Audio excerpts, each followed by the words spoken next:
Hello दोस्तों, आशा करता हूँ कि आप सब लोग बहुत अच्छे होंगे।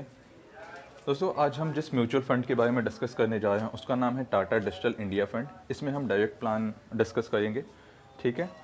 इसमें हम ये जानेंगे कि ये जो म्यूचुअल फ़ंड हाउस है, इनका इन्वेस्टमेंट किस किस कंपनीज़ में है, इनका सेक्टर वाइज एलोकेशन क्या है, इनका एन क्या है और इन्होंने अब तक रिटर्न कितना दिया है, ठीक है फ्रेंड्स। तो चलो अब हम कंटिन्यू करते हैं इस म्यूचुअल फ़ंड को, जिसका नाम है Tata digital India fund direct plan. दोस्तों, चलिए देखते हैं कि आपके पास क्या क्या प्लान एंड ऑप्शन है इस म्यूचुअल फंड के अंदर में। तो दो प्लान होते हैं, दो प्लान है यहाँ पे। पहला है रेगुलर प्लान और दूसरा है डायरेक्ट प्लान। तो दोस्तों, दोनों प्लान है तो मतलब एक ही तरह के प्लान, एक ही दोनों प्लान एक ही सेक्टर्स में इन्वेस्ट करेंगे, ठीक है। बट इनका जो एक्सपेंस रेशियो होता है ना, वो ज़्यादा होता है। किसका? रेगुलर प्लान का। तो रेगुलर प्लान का एक्सपेंस रेशियो क्यों ज़्यादा होता है? क्योंकि इनका ब्रोकरेज चार्जेस, कमीशन ये ज़्यादा होता है as compare to direct plan, ठीक है। तो अभी आप देखिए, जो अभी हम डिटेल देखते हैं रेगुलर प्लान का क्या डिटेल है। तो टाटा डिजिटल इंडिया फंड का जो रेगुलर प्लान है उसका NAV एज ऑन 13 अगस्त है 34.023, ठीक है। जो आप यहाँ पे देखें 30 NAV है इनका यहाँ पे 34.023 और इनका एक्सपेंस रेशियो है 2.27%, ठीक है। अगर अभी हम यही चीज़ देखें डायरेक्ट का, तो इनका NAV क्या है? इनका NAV है 37.4345, ठीक है। और एक्सपेंस रेशियो है 0.67%, ठीक है दोस्तों। अब अभी इस वीडियो में हम डायरेक्ट प्लान को ही कंसीडर करेंगे, क्योंकि यहाँ पे हमारा एक्सपेंस रेशियो भी ठीक है as compare to regular plan. और लास्ट में जो हम पैसा इन्वेस्ट करते हैं, जो रिटर्न मिलता है ना, वो कहीं ना कहीं बेसिस एक्सपेंस रेशियो पे होता है कि आपको कितना डिडक्ट करके, कितना उनका कमीशन और डिडक्ट करके आपको रिटर्न्स मिलेगा, ठीक है। तो अगर डायरेक्ट प्लान का expense ratio, exit load and tax देखते हैं, तो एक्सपेंस रेशियो यहाँ पे कितना है? 0.67%, ठीक है। ये जैसा कि आप देख रहे हैं, एक्सपेंस रेशियो 0.67%। एग्जिट लोड है, अगर आप 30 डेज़ के अंदर पैसा रिडीम करते हैं तो 0.25%। स्टैम्प ड्यूटी जो कि सब में लगता है। एंड टैक्स इम्प्लीकेशन कितना है? 15%, अगर आप एक साल से पहले से निकालते हैं। वहीं अगर एक साल के बाद निकालते हैं तो आपको LTCG टैक्स देना पड़ता है, जो कि 10% है। किस पे? On returns of 1 lakh plus in a financial. दोस्तों, अभी हमने देखा कि रेगुलर प्लान और डायरेक्ट ऑप्शन में का जो एक्सपेंस रेशियो होता है वो मतलब डिफरेंट होता है, ठीक है। तो अभी देखिए यहाँ पे इन्होंने क्या कहा है कि क्यों मतलब डिफरेंट ज़्यादा होता है रेगुलर प्लान और डायरेक्ट फंड का। यहाँ पे इन्होंने कहा है this difference is because of commission paid to broker और डिस्ट्रीब्यूटर, ठीक है। Low expense ratio leads to higher returns for investors. It means कि जिसका एक्सपेंस रेशियो कम होता है वहाँ पे आप ज़्यादा रिटर्न्स देख सकते हैं, ठीक है दोस्तों। दोस्तों, चलिए चलते हैं। अब हम देखते हैं कि टाटा डिजिटल इंडिया फंड का पोर्टफोलियो कैसा है, ठीक है। अब हम ये देखेंगे कि इनका इन्वेस्टमेंट कितना परसेंट और कितना कहाँ पे है, किस सॉफ्टवेयर में है, रिटेलिंग में, कंस्ट्रक्शन प्रोजेक्ट में है, क्या इनका इन्वेस्टमेंट किसी फॉरेन इंस्टीट्यूशन में भी है कि नहीं। तो चलिए स्टार्ट करते हैं। तो यहाँ पे अगर आप देखेंगे तो यहाँ पे equity and equity related investment 95.50% है, ठीक है। और रिटेलिंग रिलेटेड में इन्फो एज में इन्होंने 2.94% का एलोकेशन किया है, ठीक है। और सॉफ्टवेयर बेस्ड जो कंपनी है जैसे इन्फोसिस, TCS, टेक महिंद्रा, HCL, परसिस्टेंट, इसमें भी इनका अच्छा खासा इन्वेस्टमेंट है। सबसे ज़्यादा जो इन्वेस्टमेंट है इनका वो है आपका इन्फोसिस में 19.62% का, ठीक है दोस्तों।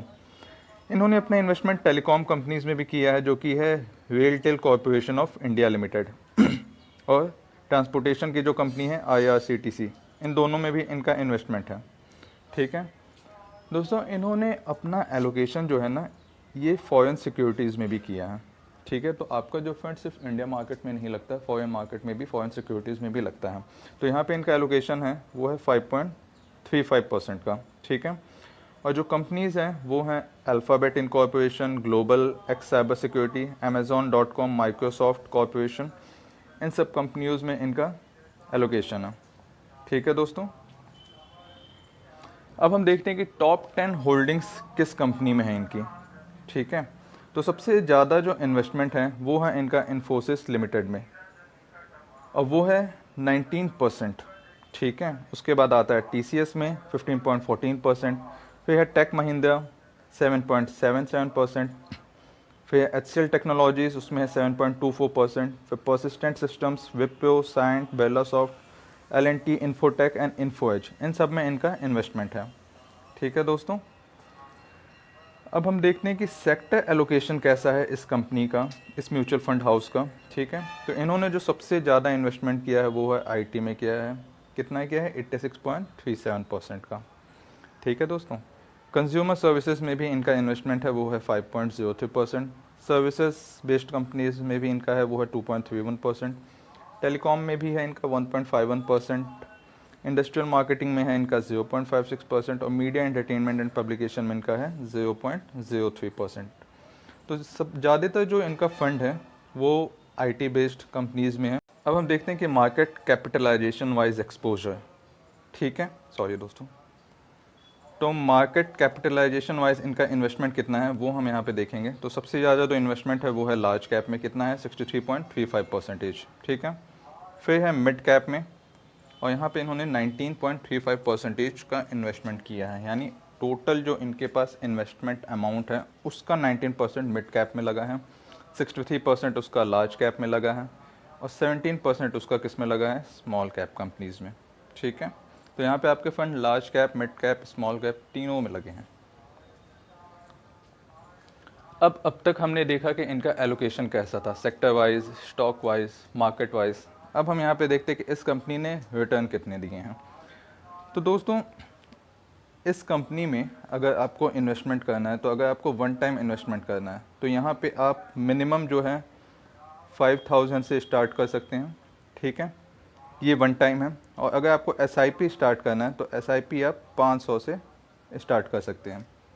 ठीक है दोस्तों, तो चलिए देखते हैं कि इन्होंने रिटर्न कितना दिया है। तो यहाँ पे हमने जो अमाउंट लिया है वो है 10,000 लिया है। तो अगर आपने 10,000 एक हफ्ते पहले इन्वेस्ट किया होता तो वहाँ पे हमको 3.32% का रिटर्न देखने को मिलता, और उसकी लेटेस्ट वैल्यू होती 10,332। अगर थोड़ा लंबे टाइम को कंसीडर करें तो सपोज़ अगर हमने 2 साल पहले 10,000 इन्वेस्ट किया था, ठीक है, तो यानी हमने इन्वेस्टमेंट किया था 13 अगस्त 19 को। अब इस 10,000 की वैल्यू क्या हो गई है आज 13 अगस्त 2021 पे? ये हो गई 23,815 रुपीज़। और यहाँ पे हमें रिटर्न, एब्सोल्यूट रिटर्न कितना देखने को मिला है? 138.16% का। वही सिंस इंसेप्शन, अगर स्टार्टिंग से आपने जब ये फ़ंड रिलीज़ हुआ था तभी से अगर आपने इन्वेस्टमेंट करना स्टार्ट कर दिया होता तो यहाँ पे आपने अगर 10,000 उस समय इन्वेस्ट किया होता तो इस समय इसकी वैल्यू हो गई होती 37,434 रुपीज़। ठीक है, और यहाँ पे आपको एब्सोल्यूट रिटर्न देखने को मिलता है 274.34%। तो दोस्तों, अभी हमने वन टाइम इन्वेस्टमेंट का रिटर्न देखा है। अब हम जो रिटर्न देखेंगे वो SIP का रिटर्न देखेंगे। ठीक है, तो पिछले स्लाइड में मैंने आपको बताया था कि हम मिनिमम अगर हमें इस SIP इन्वेस्टमेंट करना है तो हम 500 से स्टार्ट कर सकते हैं। बट यहाँ पे जो हमने एग्जांपल लेके समझा है वो 1,000 से लेके समझा है। ठीक है, तो अगर आपने 1,000 इन्वेस्ट किया होता एक साल पहले यानी 13 अगस्त 20 को, तो आपका वो 1,000 के हिसाब से इन्वेस्टमेंट अब तक हो चुका होता 12,000, एक साल पहले अगर आपने इन्वेस्ट किया होता। ठीक है, उस 12,000 का तो आपका इन्वेस्टमेंट था, लेकिन इस समय उसकी वैल्यू क्या हुई होती? 17,707 रुपये। यानी आपको यहाँ पे रिटर्न 47.56% का देखने को मिलता। ठीक है दोस्तों, अगर हम यहाँ पे 5 साल का कंसीडर करें तो यहाँ पे अगर आपने 1,000 से इन्वेस्ट करना स्टार्ट किया होता 12 अगस्त 2016 से, तो आपका टोटल इन्वेस्टमेंट अमाउंट होता 60,000, और उस 60,000 की वैल्यू होती इस समय 1,60,304 रुपये। इट मीन्स कि यहाँ पे आपको 167.17% का टोटल रिटर्न देखने को मिलता दोस्तों। तो आपने देखा कि काफ़ी अच्छा रिटर्न इस कंपनी ने हमें ला के दिया है। यहाँ पे आपका 1,000, आपका 500 रुपये जो SIP जितने से स्टार्ट होती है वो कई सारे डिफरेंट स्टॉक्स में डाइवर्सिफाई हो जाता है, एलोकेटेड हो जाता है, और यहाँ पे आपको रिटर्न भी अच्छा खासा देखने को मिला है। तो अगर आपका इन्वेस्टमेंट IT रिलेटेड स्टॉक्स में करने को है, ठीक है, तो आप म्यूचुअल फंड हाउस के थ्रू भी कर सकते हैं। टाटा डिजिटल इंडिया फंड का आपने देखा है कि ज़्यादातर जो भी इन्वेस्टमेंट है वो IT स्टॉक्स में है। ठीक है दोस्तों, सो दोस्तों आज के लिए सिर्फ इतना ही। मिलते हैं अपने नेक्स्ट वीडियो में, तब तक के लिए लेट्स सेव एंड इन्वेस्ट।